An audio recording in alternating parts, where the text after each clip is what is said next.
And ఇంకోటి ఏంటంటే అమ్మ విజయ నిర్మల గారు గ్రేట్ యాక్ట్రెస్, దట్టు మంచి డైరెక్టర్, చాలా బిజీగా ఉండేవారు కూడా. అంటే మీకు ఆ టైంలో చాలా బిజీ ఉంటారు, మీకు టైం ఎలా ఉండేది, ఎలా ఉండేది బాండింగ్ మీకు? ఇది చాలా మంది సెలబ్రిటీ కిడ్స్కి ఉన్నటువంటి ఒక ఆడియో కాల్ డిసడ్వాంటేజ్ అనొచ్చు, ఒక డిజల్యూషన్ అనొచ్చు, డిసప్పాయింట్మెంట్ అనొచ్చు. నాకు ఊహ తెలిసినప్పటి నుంచి అమ్మ కృష్ణ గారు బిజీ. ఆ రోజుల్లో 14 సినిమాలు కూడా చేసేవాళ్ళు.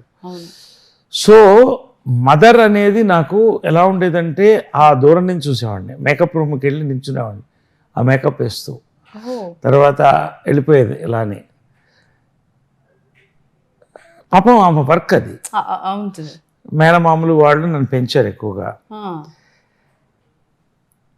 చాలా నేనంటే చాలా ప్రేమ ఏ తల్లికన్నా ఉంటుంది, కానీ టైం అనేది ఇవ్వడం కష్టం. అట్లా ఎన్ని ఇయర్స్? అలాగా 20-30 ఇయర్స్ గడిచిపోయింది.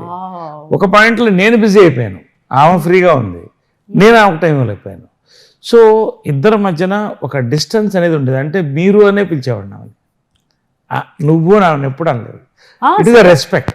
కానీ నేను ఆమెని కృష్ణ గారిని బాగా స్టడీ చేశాను కాబట్టి వాళ్ళ ప్రేమ, ఆమె ప్రేమ నాకు తెలుసు.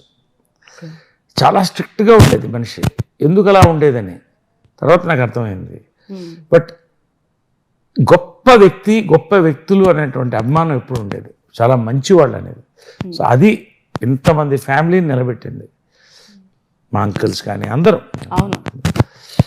కానీ ఒక్క పాయింట్ అది ఎవరు అడగలేదు ఈ క్వశ్చన్. మేమిద్దరం ఖాళీ అయిపోయాం.